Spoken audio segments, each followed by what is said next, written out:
the Chicago Sun-Times with another episode of The Grid. Today we are in Roscoe Village. It's called the Village within the city. Let's find out why.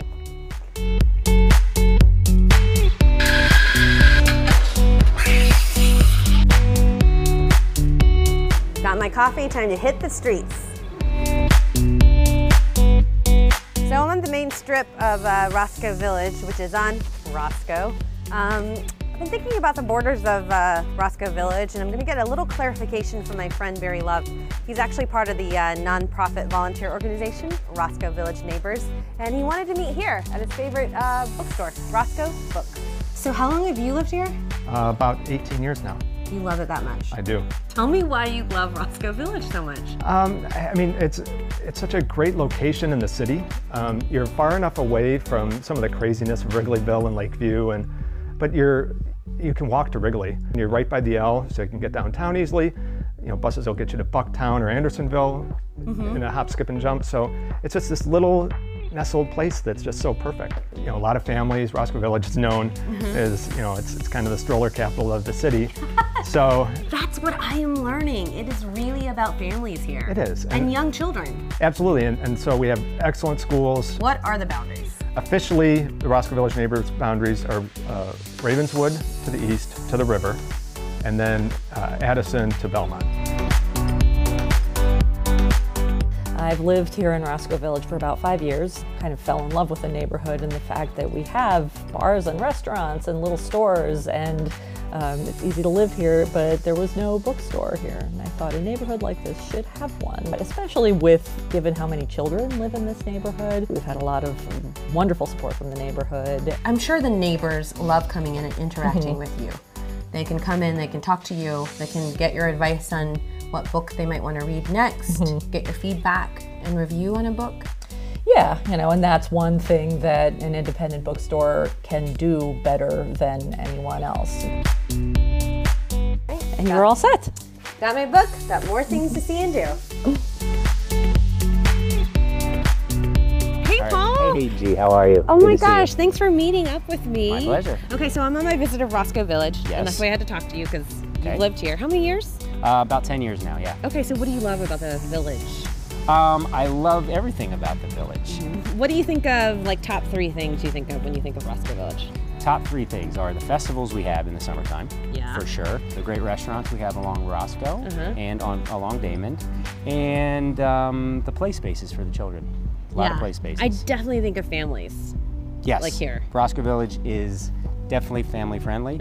We like to joke that you get run over by strollers and not cars in Roscoe Village. Yes. Nice mix of single family homes and rentals and condos, and it's just a generally nice melting pot. So I'm walking along, I run into Susie.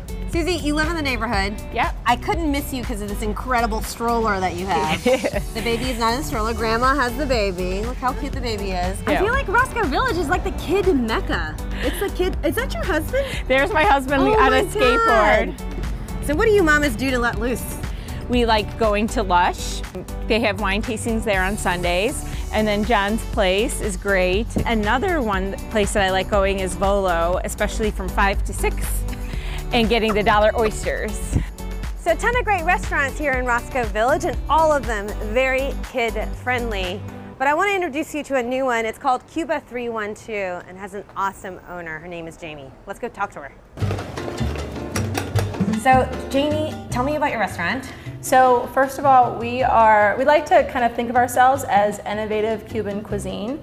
So we try to play on what's happening currently in Cuba, which is very resourceful cooking. They don't have a plethora of ingredients at their disposal, so we try to play on that, and whatever ingredients that we can get here in the States, we try to either reinvent the classics or create really cool new dishes to kind of break past the traditional barrier of what Cuban food is supposed to be. Okay, so tell me about your background. So I'm actually African American and Irish. Oh, wow. So my husband is Cuban and Puerto Rican, and again, I noticed similarities when we first started dating in terms of family, in terms of like food was at the center of both families, and I really loved that, and it spoke to me when I first met him, and so it kind of pushed me to learn his cuisine, and in doing so I became super passionate about the culture, and the food was just so amazing. that I couldn't pass up to learn how to make it, how to recreate it, and that's what I did. The Roscoe Village spoke to me, and I really felt like it was a compelling neighborhood to own a restaurant in and to operate a restaurant. We saw nothing but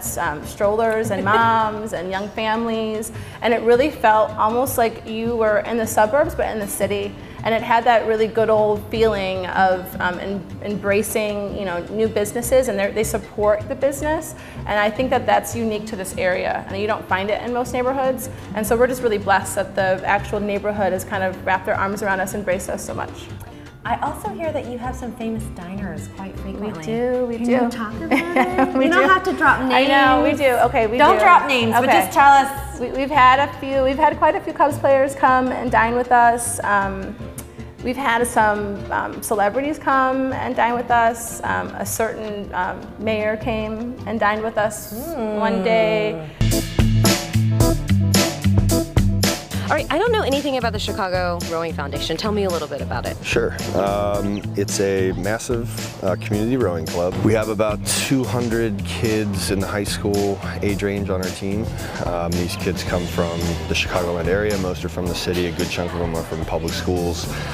We've been at the national championship pretty much every year. We're one of 3 teams in the country that's made the finals over the last 3 seasons. Wow. So it's the highest yielding scholarship sport. Like 50% of women who row in high school get recruited to college. Wow. That's how rampant it is. And for guys, it's 1 in 6, which is still extremely high. And any high school kid could try out? Yeah, we don't make cuts. There's a selection process within the team. So our top 8 will race the other program's top 8, second 8, third 8, on down the line. But we have kids getting scholarships out of our 3rd and 4th boat.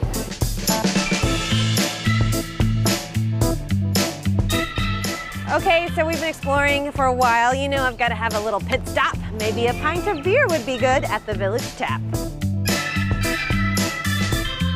We were actually one of Chicago's first craft beer bars. We've been open for almost 28 years. We have 26 handles on here.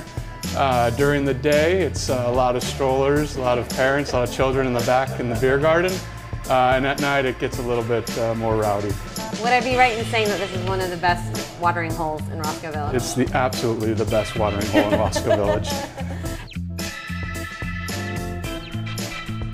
So a little art is always good for the soul, and Roscoe Village has a hidden gem on the east side of its border on Ravenswood. It's called Cornelia Arts Building.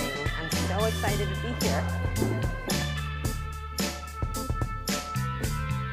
So the Cornelia Arts Building has about 50 resident artists. Okay. So they all have their working studios in the building, and 4 times a year we open our spaces up to let the public in, and tonight is a big open house. We do 2 in the spring and 2 in the winter. We have all kinds of artists in the building. We have painters, we have sculptors, ceramic artists, we have photographers, we have printmakers, we have jewelry makers. Wow. We have a person who redoes furniture. We have all kinds of people, all kinds of makers. It's a great community. It's really nice because there's always great residences, there's always great businesses, they're all very nearby.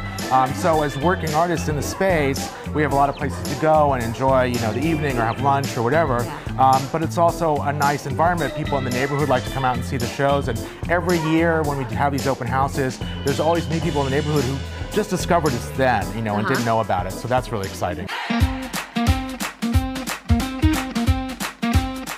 Okay, it's been a really awesome, fun day. A lot of kids, a lot of strollers, a lot of dogs. But now I'm ready to have a little bit of adult time at the Beat Kitchen. It is a neighborhood institution. I'm about to go check it out. Beat Kitchen is a neighborhood restaurant and bar, and also a live music venue. It's a small space, so it's a really great place to see. So it's like intimate. It's very intimate. So when we get really cool, we had Rivers Cuomo here from Weezer a couple weeks ago, and that was just really awesome for the fans to be back there with him. It's about 250 or so, 250 to 300 people back there. But I also hear that you have different genres of music too. We do all different genres of music. We'll have metal, we'll have country, we have lots of indie rock, pop, punk rock, comedy. We've had Hannibal Buress, Amy Schumer's been through here. It's a pretty laid back place. We sort of pride ourselves on being like a beer and a shot place and like, you know, simple. Tell me about the food. Like The food is really great. It's not just like, it's not bar food. Okay. It's a little bit better than that. You know, we have some really creative items on the menu. We have a Thai pizza that's pretty different from most places. We got really good burgers. I think you guys are known for the burgers. Yeah, yeah.